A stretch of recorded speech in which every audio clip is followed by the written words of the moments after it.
You ever scroll through social media and feel like everyone else is winning at money except you? Someone just paid off $100K in student loans, another friend is on their third European vacation this year, and meanwhile, you're wondering how to make your next paycheck last until Friday. You're not alone, and you're not broken. Many of us feel like we're falling behind financially, even when we're doing okay. But why? Let's break down 5 common reasons you might feel like you're behind, and more importantly, one crucial way to take back control and start feeling confident about your financial future. 1. You're comparing yourself to everyone else. Let's be honest. Comparison used to be a quiet whisper in your mind. It was just you against your neighbor down the street. But now, it's a 24/7 scroll-powered megaphone. Every time you open Instagram, TikTok, or LinkedIn, someone's announcing a promotion, flaunting a vacation, or posting a perfectly timed, just bought our dream house. It's no longer just keeping up with the Joneses. It's keeping up with everyone you've ever known, plus the influencers you've never met. And it's exhausting. Comparison poisons your mindset. It turns gratitude into jealousy. You might have been happy with your used car until you saw someone your age post a brand new Tesla with the caption, "Hard work pays off." In fact, comparison is one of the leading factors for impulse spending. Seeing someone with luxury items can make you feel like you need to level up your own lifestyle, even if your bank account can't support that. What you don't see behind the post, though, is that it's easier than ever to curate a life that looks successful, even if it's funded by debt or helped by parents. That influencer with designer bags might have 5 figures of credit card debt.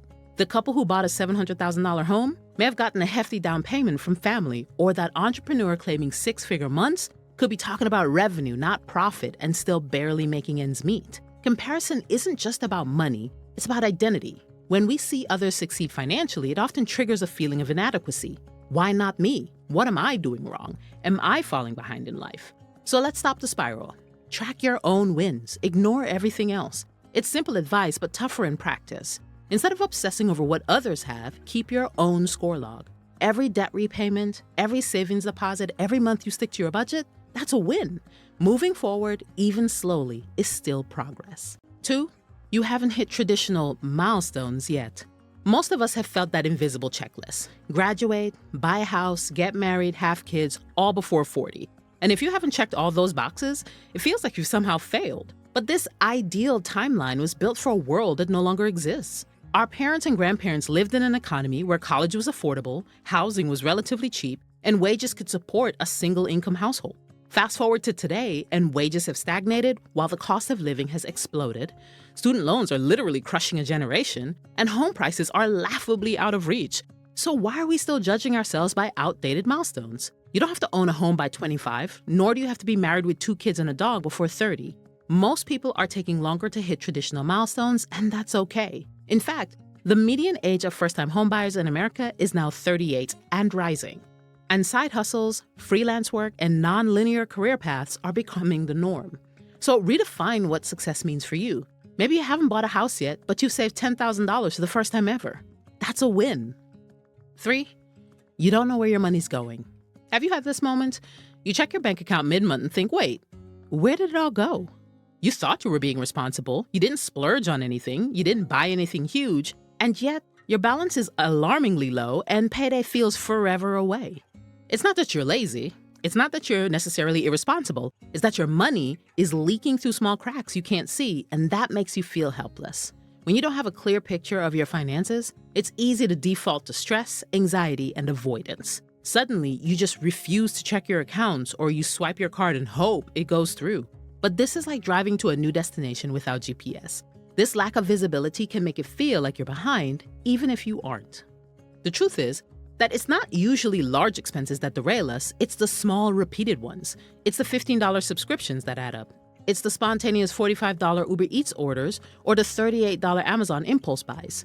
Individually, they seem harmless, but collectively, they're quietly eating away at your financial progress. If you aren't tracking them, you won't realize they're the reason you feel like you're always starting from zero. So do a spending audit and track where your money is going over the last 30 to 60 days. Once you start tracking, even loosely, patterns start to emerge. The key is to move from guessing to knowing. 4, you're focused only on what you don't have.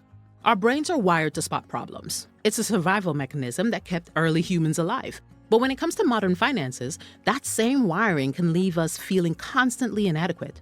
I don't have enough in my emergency fund. I'm not investing yet. I haven't bought a house. I still have credit card debt. This mindset creates a tunnel vision of lack, a loop where all we see are the things we're missing. And the more we focus on those missing pieces, the further behind we feel. This is what psychologists call scarcity mindset. It's a mental state where the fear of not enough consumes your attention, energy, and confidence. But here's the tricky part. The scarcity mindset doesn't go away when you make more money. If anything, it scales with your income. You could earn double what you make now and still feel broke because you're always chasing the next milestone, the next thing, or the person who has more. Take a moment to acknowledge your wins. Life moves fast, but we rarely take time to recognize. What about that month you stuck to your budget? That week you didn't rely on takeout? That credit card you paid off? That raise you negotiated? These moments matter.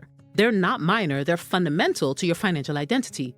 But if you're constantly zoomed in on your shortcomings, you'll miss the quiet victories that prove you're actually making progress. If you only measure your financial worth by what's missing, you'll always feel poor even if your net worth is growing. Shift your focus from lack to progress, from missing pieces to what's already being built, because you are building something. You just need to pause long enough to see it. 5. You've made money mistakes you regret. We all have skeletons in our closets. In fact, roughly 70% of Americans surveyed admitted to a financial regret. Maybe you racked up credit card debt trying to fake it till you make it. Maybe you cashed out your 401k too early. Maybe you ignored your student loans, bought a car you couldn't afford, or trusted the wrong person with your finances. Financial regret is especially bad because the shame of it is often tied to our identity, intelligence, and future. And the worst part? We often suffer silently because money is still such a taboo topic. It's rare to hear someone say, I ruined my credit in my 20s and I'm working on it. Or I maxed out my cards and felt like a failure, but I'm climbing back. So you carry the burden alone, believing you're the only one who's made a mistake this big. Truth is, everyone messes up with money. Some people are just better at hiding it. But mistakes aren't the end, they're the beginning. People have bounced back from bankruptcies. People have rebuilt credit scores from the 500s to the 800s.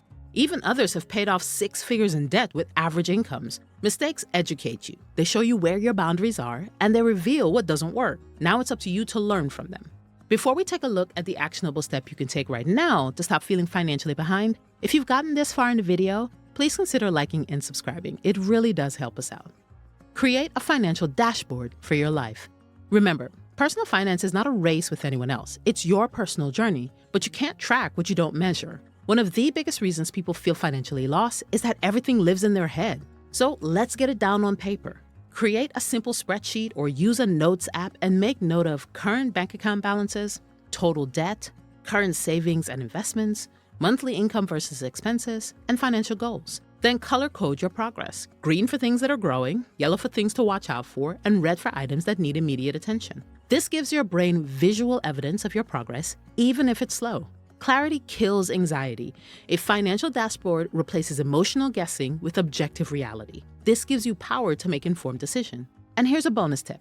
In a year, compare your numbers. How have you progressed? Have you paid down that credit card bill? Amazing. Saved $5,000? Awesome. Has your income increased? Great job.